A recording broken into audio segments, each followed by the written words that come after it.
Hello and welcome to the Two Trees Podcast. We're here to talk about angels and demons, ghosts, the pagan gods, and the weird corners of the Bible. We're talking about the beliefs of the ancient world, the way that they talked about the supernatural world, all to help you understand the people of the Bible and to be able to engage on a deeper level with the text of Scripture. Most important of all, we're here to show you Jesus, as Deuteronomy 10:17 describes him. The Lord your God is the God of gods, Lord of lords, mighty and awesome. My name is Martin Listener. As always, I am the unofficial host of the Two Trees Podcast, and I'm here with Rose Moeller. She's going to tell you all about our online presence and where you can find us. Well, actually, I was going to congratulate you on such an awesome opening because I got to do it last week, and frankly, you do it better, Martin. So well thank you. done. Yeah. But if you want to I'm leave good at us, reading scripts. Yeah, well, better than I am, apparently.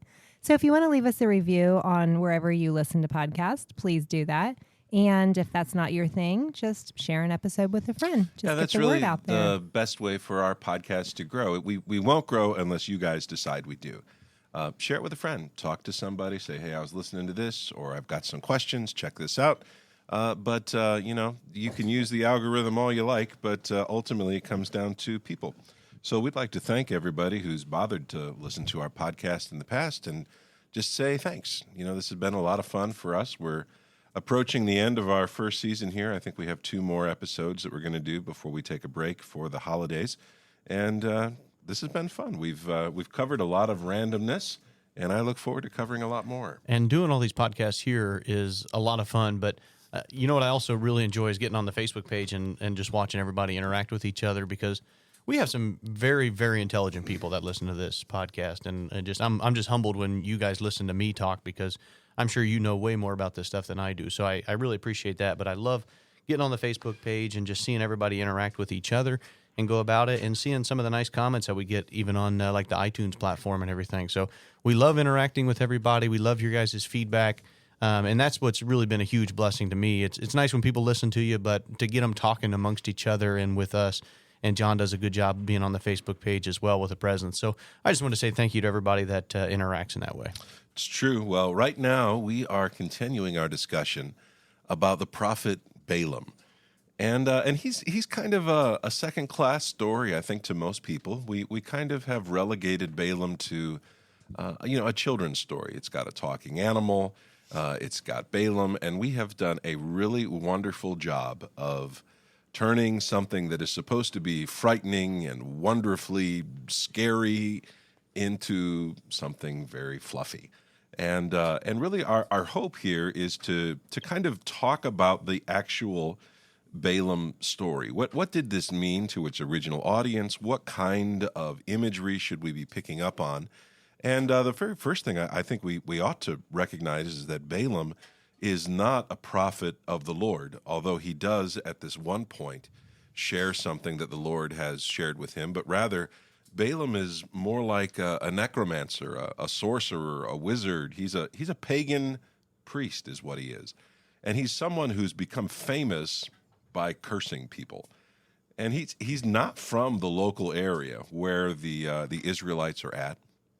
He doesn't seem to live down in Moab, but he's someone from the Ammonite home country back in Mesopotamia.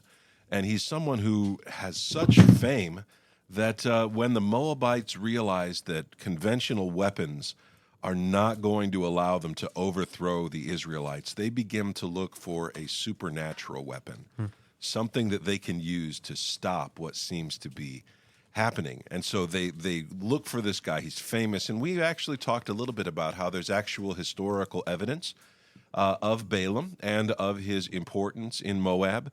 But this is a guy who, you're supposed to think of him as this great wizard, this wonderfully powerful supernatural free agent. And he's a doofus. He doesn't really know what's going on. He's in over his head. He's unable to truly see what's happening. And he seeks to define right and wrong, good and evil for himself. It gets to the point where he's traveling back to Moab, and he's got all of his servants there. He's bringing 2 servants with him. He's riding a donkey, and the angel of the Lord stands against him. And 3 different scenes, the angel of the Lord stands against him. And at no point does Balaam pick up on the fact that they're in danger. he's supposed to be like the watchdog. He's supposed to be the guy who thinks, hey, we're in danger here. There's something moving against us. And he has no concept. He's not as powerful as he thinks that he is. But the donkey sees. He is the one who is then, his mouth is opened by the Lord and begins to talk to Balaam. And Balaam has this real awkward conversation with the donkey that pretty much ends in Balaam recognizing, oh, you just saved my life from the angel of the Lord. And the Lord tells Balaam, listen, if you don't do what I'm telling you to do, you're dead. And so Balaam recognizes, I don't think he's a loyal follower of the Lord. That's made pretty clear in the text. He's someone, I think, who is closer to the witch of Endor than he is to Samuel or to Moses. But the rabbis, if you read... So, John, let me go ahead. jump in here real fast. You mentioned at the very beginning, you say that Balaam is not a prophet of the Lord. And we had an episode just a couple times back about defining terms and making sure we're on the idea. What makes him not a prophet of God? Yeah, well, a prophet.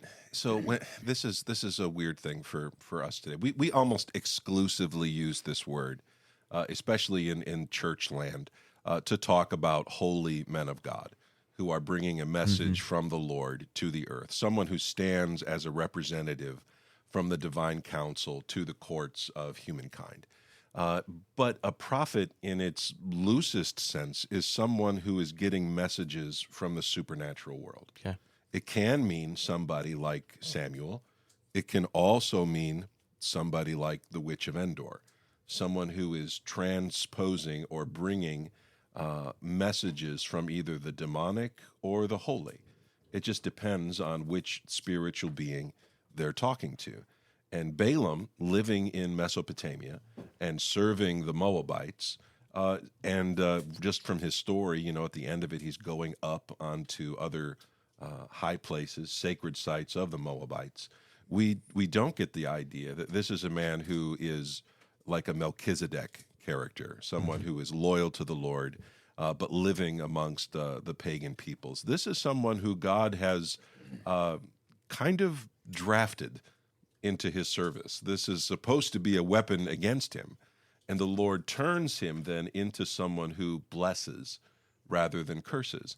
And so everything that Balaam is going to seek to do, the Lord is going to undo. And it's a match of powers. Is the champion of the host of darkness able to overcome the Lord and his will? So is this something that Balaam had specific to him? Like he was kind of chosen to have this ability or this prophetic word or whatever you want to say? Yeah, that I don't know. So there are a lot of people who, it just makes sense to me. Some people are tall and some people are short. Some people are naturally kind and others aren't. It makes sense to me that some people would be better at focusing in on supernatural things than other people. I don't necessarily see that as an exclusively supernatural gifting, just in the sense that people are very different. But he's not coming from the Lord. Right. He's coming from the other side. And on his way to do battle with the Lord seems to have stolen him and forced him to serve his will instead of the will of the Moabites. Very cool. Well, if you doubt me, you can check out, church history. Balaam is not exactly somebody that people are very proud of. He never shows up as a positive role model in any of the stories. If you're going to take a look into what the rabbis had to say about him, there's a pretty famous section in the Babylonian Talmud. It's Sanhedrin 105b. And it talks about Balaam, and it's quoting a verse in Numbers 23 and verse 5. Rose, would you read that? And the Lord put a word in Balaam's mouth and said, Return to Balak, and thus you shall speak. Now, the word there for word is a Hebrew word, deber, and it can be translated as word, but it can also just mean a thing or a matter. And one of the rabbis, a rabbi named Jonathan, interprets this as possibly a fish hook, implying that the Lord reeled him in like a fish, forcing his head rather than his words to bless and not to curse. Now, do I think God actually put a fish hook in Jonah's mouth? I don't think so. Oh, Balaam's mouth. Who did I say? Jonah. Jonah? Yeah, well, Jonah Fish probably theme. could have. He might have a few hooks in there. But yeah, we see this also with the Apostle Paul, right? The Lord caused scales to be on My same Paul's thought, eyes.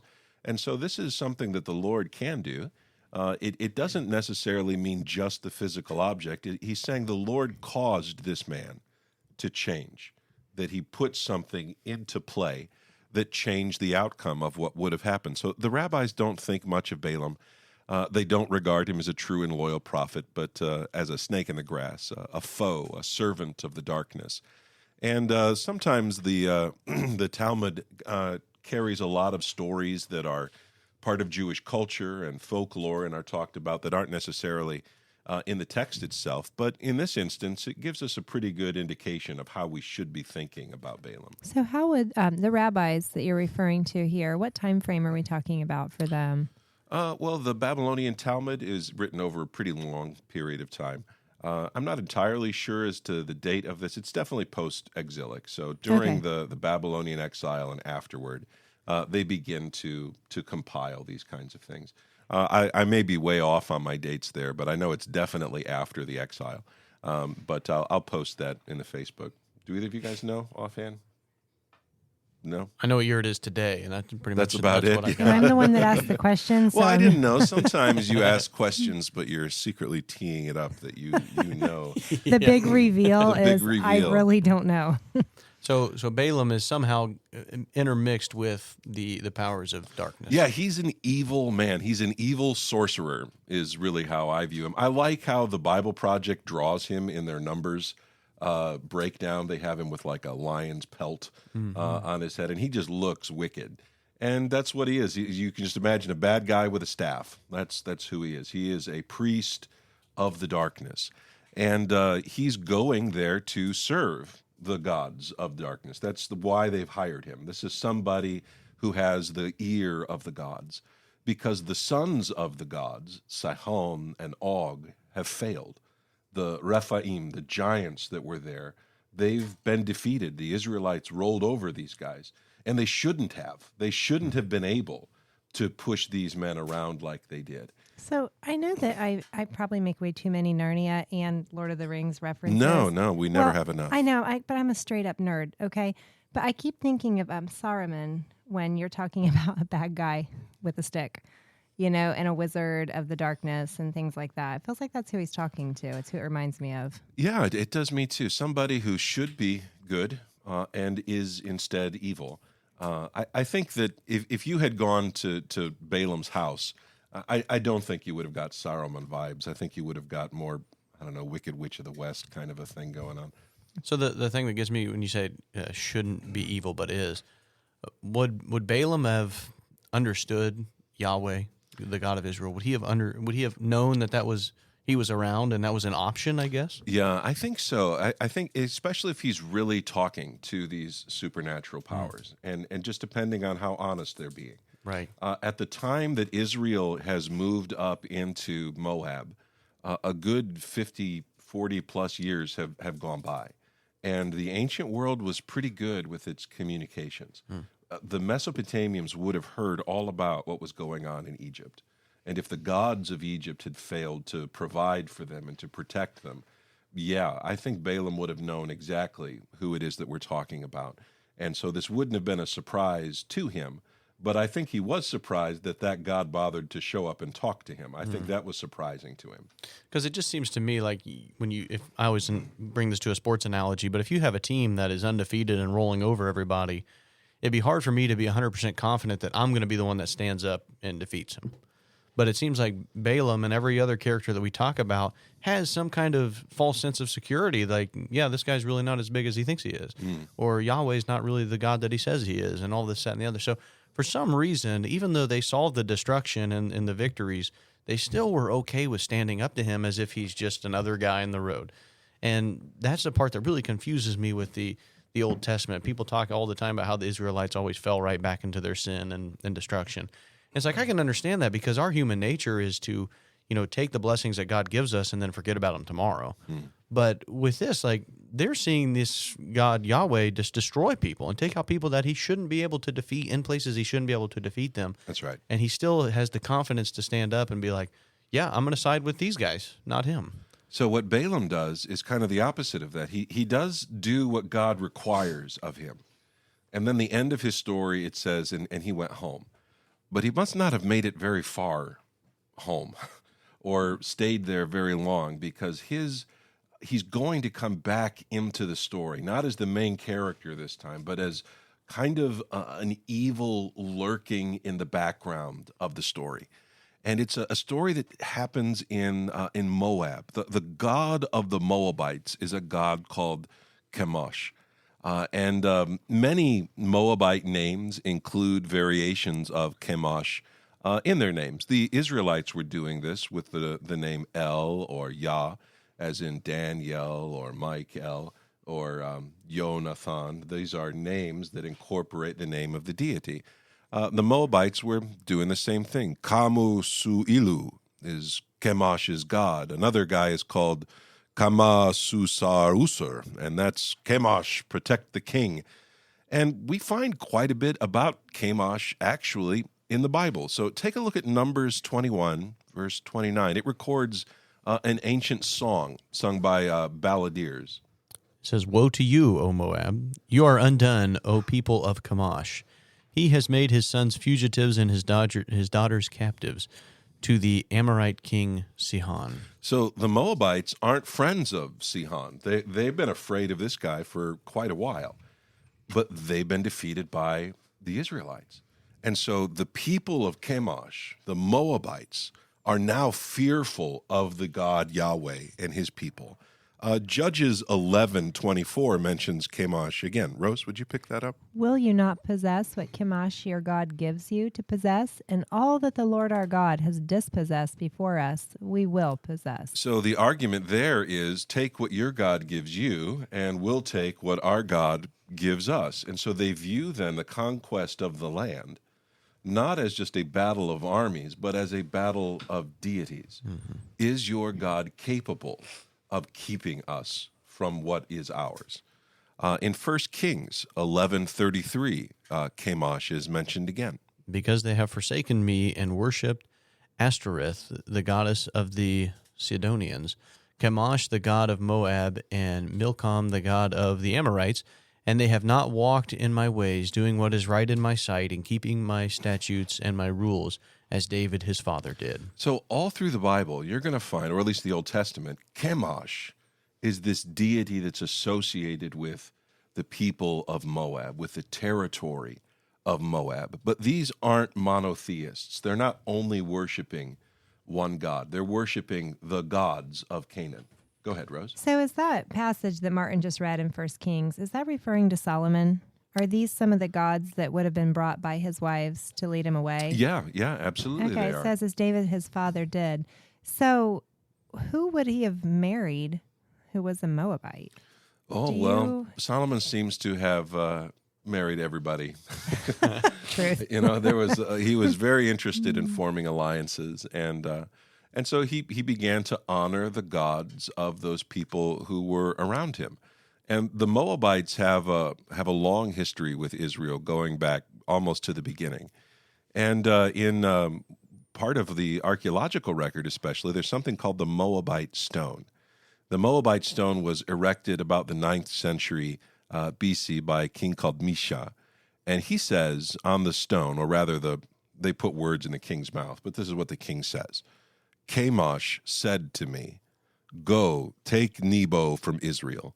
So I went by night, fought against it from the break of dawn until noon, taking it and slaying all 7,000 men, boys, women, girls, and maidservants, for I had devoted them to destruction for the god Ashtar Chemosh. And so viewing these people not as just having a God that they really like, but as saying, we are loyal to this supernatural power, and he is an enemy of your God. He's commanded us to go, and so we go. Now, did Chemosh really talk to the king?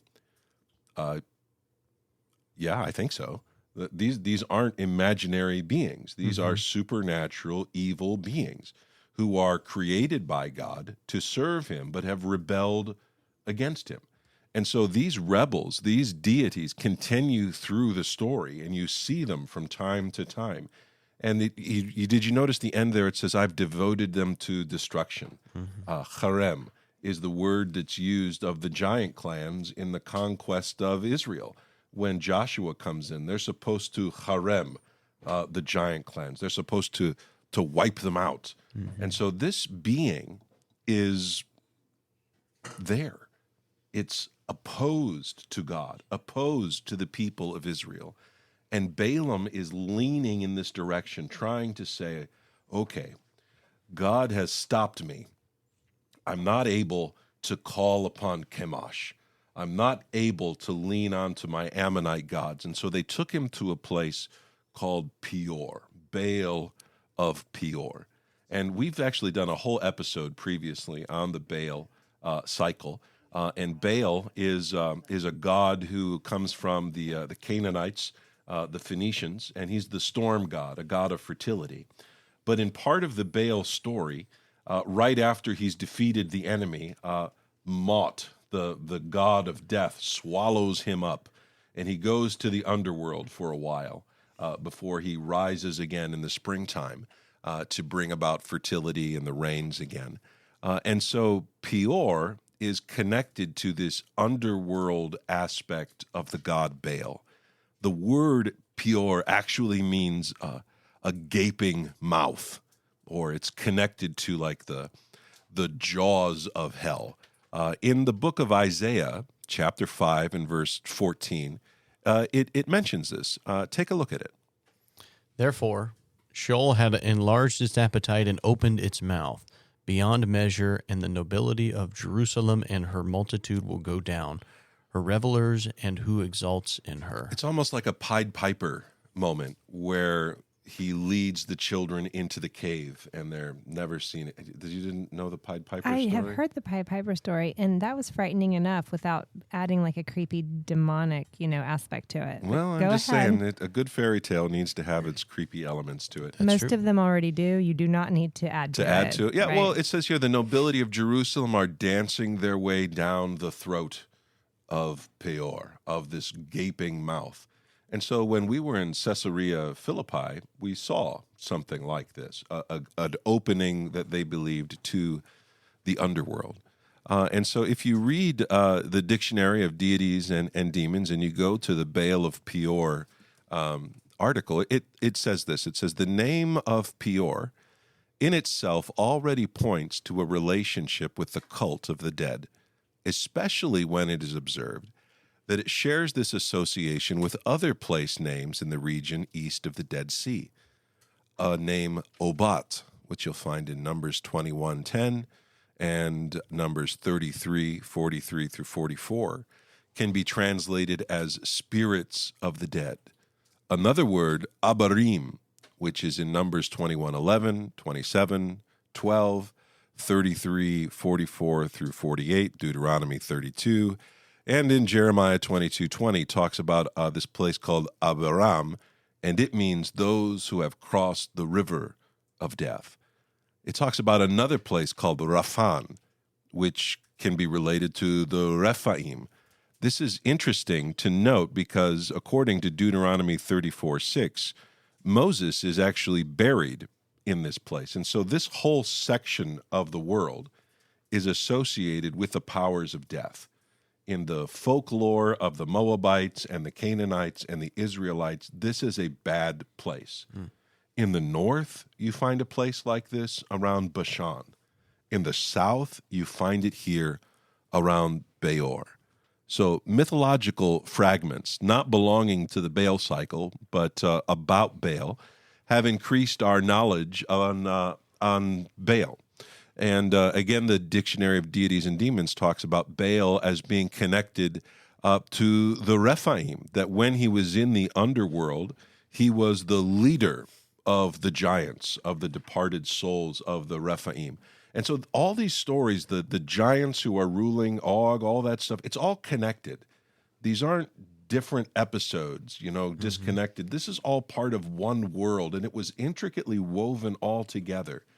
And they viewed this as a cohesive whole, and so they're worshiping Baal, and they're digging graves and pouring wine or blood down into the graves to feed the god while he's in the underworld. And John, I'm trying to put some stuff together here with the questions I asked earlier and now, trying to figure out why Balaam just wouldn't take sides with Yahweh.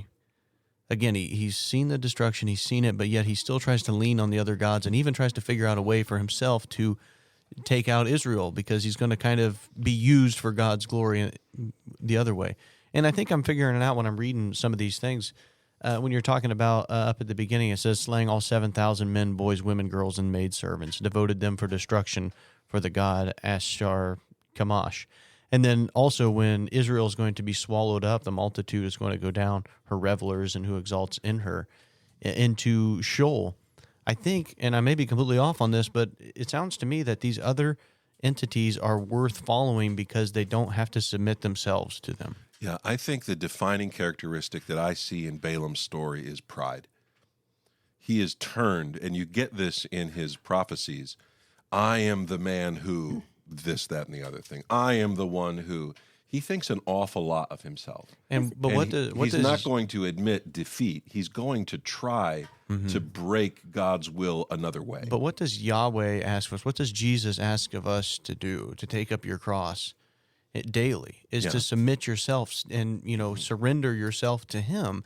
And, Balaam is just one of the many characters that wouldn't turn to Yahweh because... I think, from what I'm reading and what I'm hearing through our podcast and stuff, the other gods didn't want you. They want you to do whatever it takes to somebody else to get their favor. But you don't have to give up. You don't have to say, you're my master. You don't have to do whatever. But there is bloodshed. There is sacrifices. There is everything, but not of the self. The sacrifices are always of somebody else. So that's so much more intriguing to us. Like, hey, I can just take this person out and then get what I want from this God, or I can go to Yahweh and give up myself, and then try to maybe get blessing. I think a good rule here for the Two Trees podcast is to go back to the trees, go back to the Garden of Eden, and what was it that the serpent said to Eve? When you eat from this tree, you will be like gods. You'll define right and wrong, good and evil. The Lord is keeping this from you. Join the rebellion against what the Lord is doing. Because remember, these gods, Chemosh, Ashtaroth, whatever they call themselves, they were once loyal sons of God, but they've rebelled and set themselves up as gods. But just like the gods of Egypt were broken, they're going to be broken as well.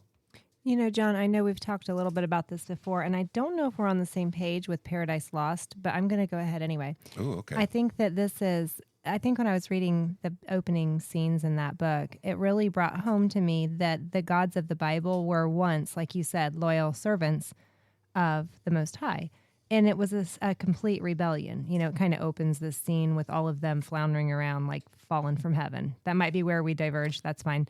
Okay. But Chemosh is in there. He's one of them. Like they list and name each of them that are in the Bible in the areas that they rule. And this was written in like 1600s or something like that. Like this isn't new info, but it's relevant now, and sometimes is new all over again to me. And so that's why I love taking something you've learned, something you've heard, and then when you're reading the Bible, it's like, oh, this is what is going on here. And that's why I think this conversation that we're having right now is so valuable, because it takes, like you said, a fluffy story about a donkey that was talking and puts these horrible, rebellious deities or gods where they need to be and puts them back in their place. Yeah, because the temptation for us reading these is just to ignore all the place names.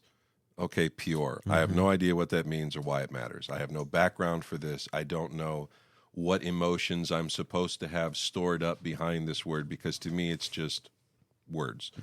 But these places meant things to the ancient people. Setting the story at Peor meant something to the people. Having someone like Balaam come means something to the story. And because we're so far removed from it, there's a danger of just ignoring it altogether, pushing on for the moral of the story and then on to the next thing, rather than to really savor the text and to ask ourselves, what is it that God has given us here in the Scripture? What is really happening in the story? because we don't need to know this story. We don't need to know a tremendous amount of the things that are in the Bible, but they're given to us. And because God has given them to us, they're worthy of study and important in their own right. They will help you to develop a relationship with the God who was there, who did these things, and to recognize his glory. So the challenge that Balaam brings to the table happens at Peor. Balaam cannot curse Israel. No matter what he does, he's unable to. Does that mean Israel is untouchable? He begins to think and he begins to plan. What if I can find a way for Yahweh to curse Israel for me? That is a bad line of thought. Can I manipulate God into doing what I want him to do? But that is how an ancient pagan priest would have thought. That's the entire purpose behind magic and spells and the manipulation of the supernatural world. Don't we think a lot like that today, too? Oh, yeah. Oh, absolutely. So let's get into this. And before you think I'm making this up and inserting Balaam into places that he shouldn't go, let's take a look at Numbers 31, verse 16. Behold, these, on Balaam's advice, caused the people of Israel to act treacherously against the Lord in the incident of Peor, and so the plague came among the congregation of the Lord. So this is not a war of conventional weapons. Og and Sihon, they proved that this wouldn't work. The Lord was with Israel, and he would break their enemies. So a more magical, a more spiritual weapon is being deployed. And Balaam wants to twist Yahweh to his own will. And so Balaam gives advice to the Moabites. He says, listen, I can't say what you want me to say, but if it was me, this is what I would do. Why would he do that if he's a loyal follower of the Lord? He's not. He's not someone interested in serving the Lord. This is someone who is at war with God, and he's serving the enemies of the Lord. So when we read this, we recognize that the whole incident at Peor happens because Balaam plans it. It happens on his advice. So let's take a look at what exactly happens. Can we dive a little bit into Oh, yeah, go ahead. Why was he unable to curse the Israelites? Well, if you ask Rabbi Jonathan, he would say because the Lord put a fishhook in his mouth, and he wasn't able to. The same way that God caused Paul not to see, or the river not to flow when they crossed into the land of Canaan, God set in motion a plan that would stop him. So when he's trying to curse the Israelites, he's basically trying to cast a spell upon them? Yep. Is what it sounds like? Yep. And so either the spell just won't work because he doesn't have enough magical power or whatever it is, or he can't say the words properly, or it says something along that those lines? his words are turned into blessing. And so there's the whole idea that, first of all, his life is threatened. God makes it abundantly clear to this guy, if you go down there, you're going to say what I tell you to say. Mm-hmm. And then once that episode is done, rather than saying, now I know what the Lord wants me to do, and he's the Lord my God, I'm going to be loyal to him, he then says, yeah, but he didn't tell me I had to listen anymore. And so immediately he begins pursuing his own way, defining right and wrong for himself. It's very clever what he comes up with, honestly. It's not a smart tactic, but it's a clever way to get it done. So. Only it doesn't get it done. Well, it brings about a plague. It brings about the death of quite a few people. And so let's take a look at Numbers 25, verses 1 through 3. While Israel lived in Shittim, the people began to whore with the daughters of Moab. These invited the people to the sacrifices of their gods, and the people ate and bowed down to their gods. So Israel yoked himself to Baal of Peor, and the anger of the Lord was kindled against Israel. Now, that makes it sound like a couple Israeli guys were out wandering around, and there was a group of, Moabite girls who had just come from their favorite restaurant, and they said, oh, hello there, why don't you come and hang, as this is just a romantic comedy. That's not at all what this is. These are women who have taken a vow here, and it says that they have been sent to lure the Israelites into taking part in the worship of the god of Peor. And so if weapons can't do it and spells can't do it, can we do this with lust? Can we weaponize our population? Can we use our women to bring the Israelites and to break the covenant that they have with the Lord? So this is part of that see and take motif. When Eve sees the fruit, she takes it. When Lamech sees, he takes. Over and over in the scripture, Achan is a good example of this. He sees and he takes. This is part of that demonic strategy to break fellowship with the Lord. And so these women are sent to serve Baal of Peor. They are a weapon. It's your job to break up their relationship with their God. And they invite them. It looks like they all went out to eat.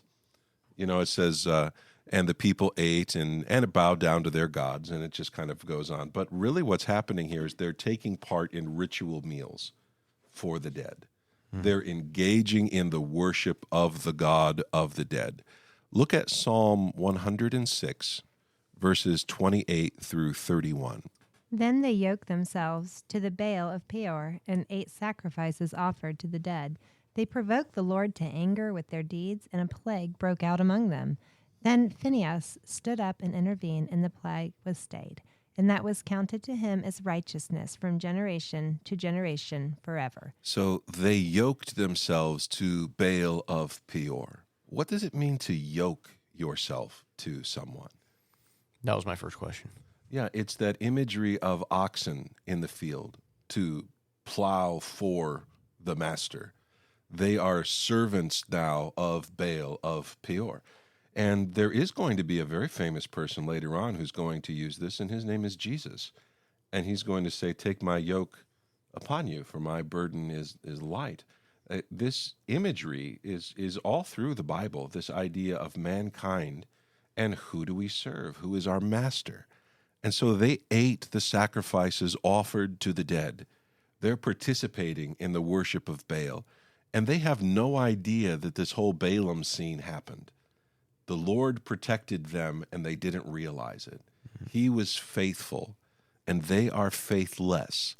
And then you meet this guy, Phinehas. He stands up, and he intervenes, and he breaks the plague that's coming. And I really like the story of Phinehas.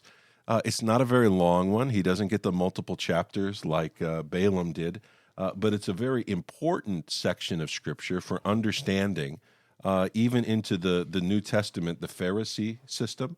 So let's take a look at Numbers 25, 6 through 9. And behold, one of the people of Israel came and brought a Midianite woman to his family in the sight of Moses and in the sight of the whole congregation of the people of Israel, while they were weeping in the entrance of the tent of meeting. When Phinehas, the son of Eleazar, son of Aaron the priest, saw it, he rose and left the congregation and took a spear in his hand. And he went after the man of Israel into the chamber and pierced both of them, the man of Israel and the woman through her belly. Thus the plague on the people of Israel stopped. Nevertheless, those who died by the plague were 24,000. So the enemy is at the gate of the tabernacle. This is something that has swept through the camp. The Israelites are abandoning the Lord, and they are following Baal of Peor. This is pretty much the end of themselves as a people. This is the end of the conquest. This is it. They've got there, and now they are defecting in droves to Baal of Peor. And it says that Moses and the priests are gathered at the very doors of the tabernacle, and there's a man there who brings his new girlfriend home, and says, and it's at the very gates of the tabernacle. And this isn't a word that just, this isn't like a young man necessarily who's, he's fallen in love. This is his first loved one. This may be a man bringing home his new wife and saying to his old wife, hey, I've upgraded children. This is your new mother. And it's not as though they're having, just this really loving conversation. It says that he went after the man into the chamber. They seem to be coupling together. This isn't he brought home his new girlfriend to meet the parents. This is an abomination, and it's taking place at the very gates of the tabernacle. And so what happens is Phinehas doesn't know what to do. He doesn't have a spell he can cast. He's not a magician. He doesn't have anything that he can do. And so he grabs a tree. He grabs a spear, and he attacks the enemy. This woman is not an innocent bystander. She is a servant of Baal of Peor. She's come to destroy his people. And he pierces them through their bellies. It's interesting because that's what have they been doing? They've been eating. They've been into these sacrifices for the dead, this sacrifice meal that's there. And this family is going, or seems to be about to come about. There's real Nephilim, maybe, connections to this story. Is this a possessed person? What exactly is going on? But what we recognize is that Phinehas says, if all I can do is attack, then that's what I'll do. And he does what he can to stop the flow of Baal into the camp. Does this make sense to you at all? It's wildly inappropriate for today. I mean, I bring it up again. This reminds me so much of Ransom punching Weston in the face to get rid of the demon. You know, I know another Lewis reference, but it really reminds me of the same thing. When that's all you can do, that's what you do. And that's what this guy does. He takes up the spear and he stops the evil that's came into the camp. It's a spiritual evil, and he stops it in a physical way. Yeah, that's what you're looking at here. And it says that he does this out of zeal, loyalty to the Lord. And the Lord recognizes this and more or less forgives Israel because of the act of Phinehas. Now, Phinehas is he's a relative of Moses. This is the Eleazar's son, so this is Aaron's grandson. Is who this guy is. But he's done what he can. He took a spear and he attacks the enemy, and suddenly Israel is not destroyed. The plague doesn't eat them up. There is still a loyal remnant of Israel. And so what happens is Balaam's plan unravels. Israel isn't broken. Their relationship with God is still intact, and it's going to bring about Balaam's death. So, John, when I see this, when I read this, if this were to ever happen today, somebody were to come into our church and I were to grab a spear and just impale them, I'm looking at life in prison, not like a chapter in the Bible where I'm, the hero of the story. So I just trying to figure out, what does this mean to us today? Well, the first thing you should do is to look at this and to say, this is not normal life. This is a spiritual weapon being deployed, that this is a demonic person who is trying, and you're literally seeing the plague sweep across the country. Jesus has made it very clear what his followers are to do. If in the past it wasn't clear, or there were times where violence was permissible, Jesus makes it very clear now we're to love our enemy. We're to turn the other cheek. The moment that Christianity becomes violent, it ceases to be the message of Christ. We are not to be a violent people. We are not to impose our will on others. The church is not a replacement for Israel, that these are separate things. And so if you're trying to use this to justify violence against people that you don't like or ideas that you don't promote, you have to ignore Jesus. And that's a really dangerous thing to do. As a matter of fact, it's the same thing that Balaam is doing. He's trying to manipulate this so that it does what I want it to do, rather than to allow God to speak for himself. And Balaam's going to reap what he sowed. Remember, he's from Mesopotamia. He's from way up north, and he seems to have gone home and come back. And listen to what happens to him in the book of Joshua, chapter 13, verses 21 through 22. All the cities of the tableland and all the kingdom of Sihon, king of the Amorites, who reigned in Heshbon, whom Moses defeated with the leaders of Midian, Evi and Rakem and Zur and Hur and Reba, the princes of Sihon who lived in the land. Balaam also, the son of Beor, the one who practiced divination, was killed with the sword by the people of Israel among the rest of their slain. You notice it doesn't call him a prophet here? It says who practiced divination. That's to speak with the dead. Balaam dies. he's cut down in the conquest because he stands with the Rephaim. He stands with Molech and Baal against the Lord. His plan is destroyed. There's a really great book of the Bible that gives us wise sayings, and it's in the book of Proverbs, chapter 14, verses 11 through 12. And I'd like you to read it with Phinehas and Balaam in mind. Because the house of the wicked will be destroyed, but the tent of the upright will flourish. There is a way that seems right to man, but its end is the way to death. We don't define good and evil. We don't get to look to what God has said and say, yes, but you're wrong. Here's why you're wrong. We're to obey. We're to love. We're to turn the other cheek. We're to carry our cross. We're to forgive. We're to serve the Lord, not the other way around. There is a way that seems right to us, but we're stupid. We don't follow the wisdom very well. Balaam thought this was a really good idea. And on paper, it was a really good, or papyrus, I don't know. Whatever he was writing it down, this is a good plan, except it leads to his death and the breaking of the princes of Moab. So this idea of zeal being what God was after, this rejection of the pagan gods, became very popular after the Babylonian exile. The Jews came back and they were like, we never want to go into exile again. We need to make sure that we are loyal to the Lord. And there's a really great book written by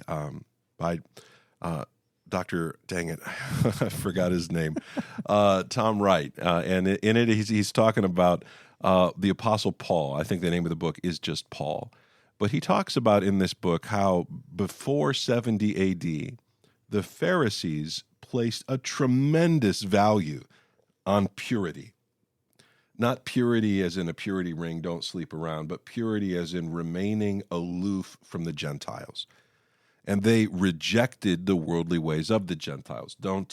This became almost the central part of what they were doing as a people. And the Apostle Paul describes himself as a Pharisee of Pharisees, and he has a very Balaam-like experience. And he notedly makes use of the zeal motif.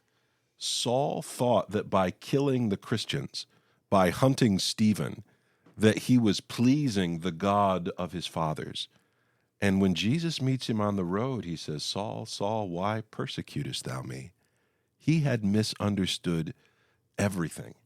And so this idea of zeal is connected to this tree of the knowledge of good and evil. Take a look at the book of Romans, chapter 10, verses 1 through 4. Brothers, my heart's desire and prayer to God for them is that they may be saved. For I bear them witness that they have a zeal for God, but not according to knowledge. For being ignorant of the righteousness of God and seeking to establish their own, they did not submit to God's righteousness. For Christ is the end of the law for righteousness to everyone who believes.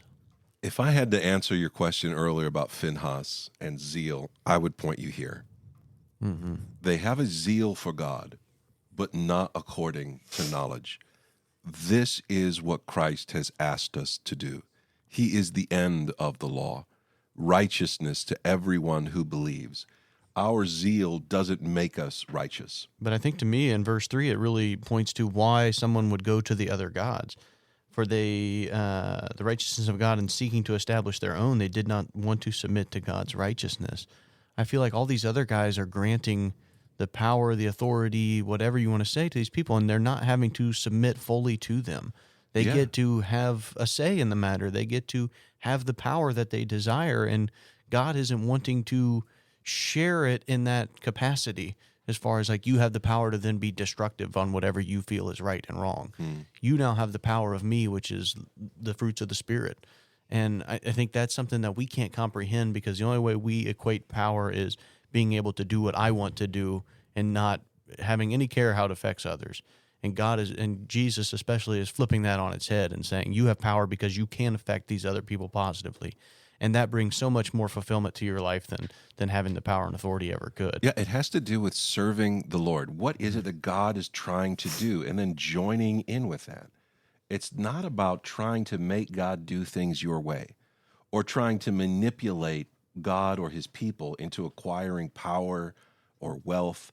I mean, the world is filled with people who've done this. I mean, it's almost an embarrassing trope that, a television pastor is after your money. Just the mere fact that he's on TV is enough for most people to say, hey, these people don't have a great track record. This is someone asking for money, probably shouldn't send him any. This idea of using the church to accumulate power. If you want to read more about this, you can read 3 John. He talks about this. You can read the book of Jude. He talks about this. But Balaam keeps coming back into the story.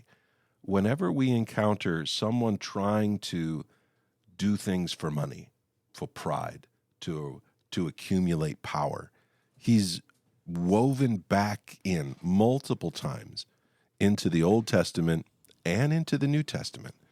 I think probably my favorite part of the New Testament that weaves Balaam back into the story is in the book of Revelation. It's in chapter 2, verses 12 through 14. And to the angel of the church in Pergamum write, the words of him who has the sharp two-edged sword. I know where you dwell, where Satan's throne is, yet you hold fast my name, and you did not deny my faith, even in the days of Antipas, my faithful witness, who was killed among you, where Satan dwells. But I have a few things against you. You have some there who hold the teaching of Balaam, who taught Balak to put a stumbling block before the sons of Israel, so they might eat food sacrificed to idols and practice sexual immorality. You notice it didn't say anything about his blessing the people? It connects him to the incident at Baal of Peor. These men and women are living in a city called Pergamum. This is an ancient city in Turkey. And he says, listen, you're holding fast to my name. Antipas has even died there for my name. But in your city, in your church, there are people who are teaching the way of Balaam. This strategy is at work in your church. Now, is this Balaam's spirit? No. Is this some sort of a plan that Satan has concocted? Well, sort of. It's the same one he used then, and it's a real effective one. There's no need to reinvent the wheel here. It worked then, it works now, and it worked in Pergamum. And so you're saying that the strategies of Balaam are to bring evil into the people of God? To use God for personal advancement. Can I manipulate this to get power and to lift up my name at the expense of what God's plan is and what God is doing? Does that make sense? Yes, it does make sense. I'm just a tiny bit stuck on when he actually caused them to come into sin and to bring sin into the camp, like we were talking about a little bit ago. And Martin said, well, you just can't take care of that like that way now. And you said, well, the difference is Jesus. We live after Jesus came and sacrificed himself. So now when we see sin or we see any kind of like evil or divination or whatever, we turn to Jesus because that is the difference, Old Testament, New Testament. And since this verse is in the New Testament, I'm just wondering, where's in the passage in Revelation, where do we see Jesus? Like what? Yeah, well, go back to the very beginning. It says these are the words of him who has the sharp two-edged sword. This is Jesus, and he's speaking. And he says, I know that you are dwelling where Satan's throne is. This is a place where the enemy has power. This is a place where the beings are enthroned. And then he says this, he says, yet you hold fast my name, and you did not deny my faith. This is the heart of this text. All right. If you want to attack Balaam, you don't do it with a spear. You hold fast to the name of Jesus. You don't go into Baal of Peor and eat with him. You don't fall into the sexual immorality. You hold the name of Jesus fast and be loyal. That's what this is about. Are you on the Lord's side, or are you secretly on your own side? And if Satan helps you, that's okay. And if God helps you, that's okay. Because ultimately, you're in this for yourself. To push back against this is not done through violence. It's done through faithfulness. Our foes are not gone. They change masks and names, but our enemy has not laid down their arms. Their power is broken. Christ is King, the Lord of Lords, the God of gods, mighty and awesome.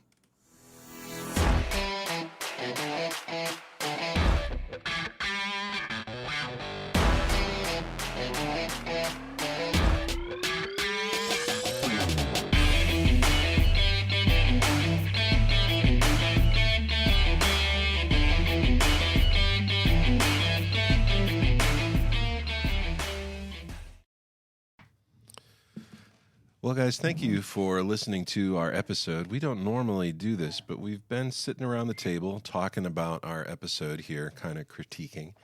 And Martin got tired of us, and he went home because he's got a big day today. But we just wanted to make sure that we came across and got certain things clearly stated. You know, Rose, why don't you walk them through your question there, your thoughts? Well, I also want to clarify that he needs to clarify, because I sat down and said, now what about this, this, and this? And he said, sounds confusing. Maybe we should clarify that. So what I did was walked from the beginning with Balaam, from the very beginning where Og and Sihon were, they were defeated by the Israelites. And so then Balak gets kind of freaked out, calls in Balaam to curse them. So he comes along and talks to the Lord, is basically told that you can't say anything that I don't allow you to say. And he's like, sounds like a plan. Let's go curse him. And so he keeps trying to, only can bless. And then he keeps going to these different high places with Balak, trying to curse the Israelites. At some point in there, there's a donkey that speaks to him. There's an angel of the Lord standing in his way. This job just isn't getting done. And so, end of story. That was our first episode. Balak goes home. Balaam goes home. Man, these names are really close, aren't they? You're doing awesome. Thank you. I really appreciate that. So then it's like he goes home and it's like, you know what? On second thought, I'm going to go back and do this job right. This is where the breakdown came for me. And I said, why does he come back? Like, does he come back because he's angry at the Lord? Because he wants to curse these Israelites and he's not allowed to? Like, his job is just not working? Or is he annoyed at the Israelites because they need cursed and he can't do the job? Like, either way, this is going to happen. So he comes back and he leads them. And this is according to something in the New Testament. I don't have my outline or my Bible open. It's in Revelation where it says they walked in the way of Balaam. And okay. So he comes and causes the Moabites to tempt the Israelites into sin. And the Israelites fall for it, take the Moabite women into the camp to commit fornication with them. And then they are, Phinehas picks up his spear and takes care of that. And it stops the plague that started because of their sin. So I think that my breakdown question was, did Balaam accomplish what he set out to do? Did he actually get the Lord to curse the Israelites? And we've all agreed that the Lord cannot be manipulated. This is not the issue on the table. Is it that, and this was my question, John, and it took me a minute, but I'm here. Does Balaam get what, air quotes, he wants by having the Israelites sin, or does he, is this not the result that he wanted in the end? Where's Balaam's ending in the story? I think in the end it is not what Balaam wanted. Balaam has prided himself in being the guy, that he is a winner. He is the man who gets jobs done. And in this instance, he's outfoxed. He's outmaneuvered by the Lord. And we don't know exactly what happens next, whether a lot more money exchanged hands, or if this is simply a pride thing. The way the New Testament uses the phrase of Balaam is that it's in pursuit of money. It's in pursuit of power. It's in pursuit of self. And so either of those would be valid hypotheses. The answer is we don't know, because Balaam's not the point of the story. The point of the story is that Israel is unfaithful and God is faithful. I think that that does help with two of my main points was, why did Balaam come back? The first time he was offered money on the table to come. The second time, it's like he had no skin in the game. I mean, maybe there's something that we don't know. Maybe it's not written down, but he's just like, he comes back and wants to cause Israel to be cursed. And so that kind of does help that first part. It was just a little unclear to me why he was I even think back in the first place. Balaam's goal is to stop Israel, and he fails. He fails. The Lord overpowers Balaam. So it would be a pride thing in I a think way. so, It's yeah. it's a job not well done. And so he tries to manipulate the Lord. You can't manipulate the Lord. The Lord has given them the law. He's given them a relationship with him. And he said, if you do this, then these things will happen. If you don't, then you're going to reap what you sow. And so Israel chooses what to do. Israel is in the position where they are supposed to collectively image God and to say, we are loyal followers of the Lord. We are not going to be serving these other gods. And they don't do it. They don't image the Lord well. They fail. It's not that the Lord fails. The Lord redeems this. He brings victory into the situation. But Israel is supposed to champion the Lord here, and they fail to do it. Instead, it's down to Phinehas, and he jumps up and does something, and it says the Lord accounts it as righteousness for the whole congregation that's there. So the whole congregation didn't fall into sin. It was a portion. And That's right. 24,000, I think it said, were killed by the plague. Yeah, it's a massive battle, a supernatural battle that takes place here.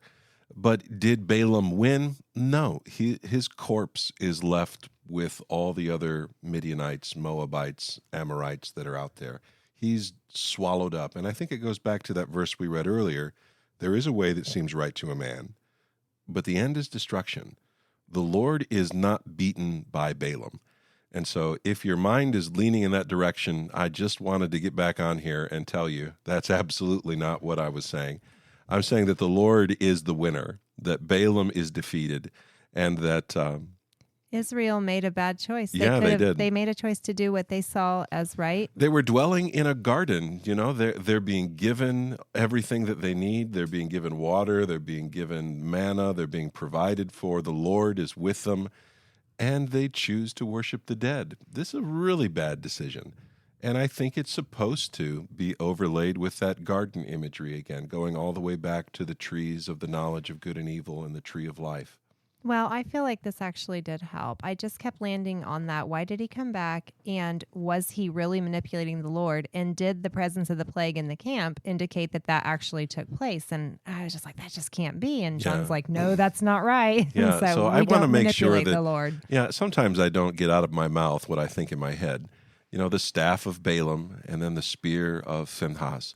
These are images that they lead us back to this two trees analogy, that the Lord is going to bring about redemption. He's going to bring us into the promised land, and that nothing that man can do can stop him. So I hope